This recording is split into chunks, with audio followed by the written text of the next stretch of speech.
Good day, friends. 100-degree heat index in New England today. And I want to bring you in close here to see how I have closed up the gaps in this vintage Hyundai air conditioner running R22 Freon. Really important to seal up the gaps in your AC as that styrofoam ductwork gets compressed through time.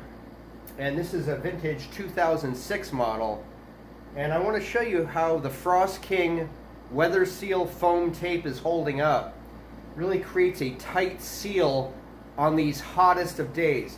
Let's take a closer look with the headlamp.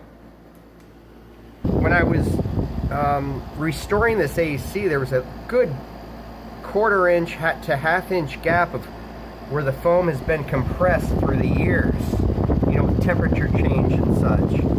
And that Frost King weatherseal foam tape really seals that down when you take off the chassis, clean it up, apply the weatherseal foam tape to those gaps, put back on the chassis, and you might have to push it down extra because you're creating a really snug, airtight fit, and that's what we're looking for.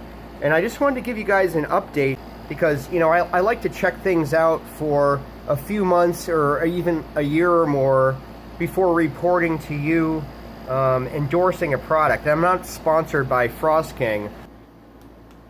So if you're into restoring vintage AC units, or you just want to keep your AC unit going longer and more efficiently, running more efficiently, check out my previous videos on how to clean these machines so they're free of mold and mildew, which can make you sick with respiratory illness. You don't want Legionnaire's disease. And a simple tip like this, with sealing those gaps with foam weatherseal tape, will keep you cooler, will keep your electric bill slightly lower, and most importantly, it'll make your unit run at its maximum of optimal efficiency, keeping you the coolest.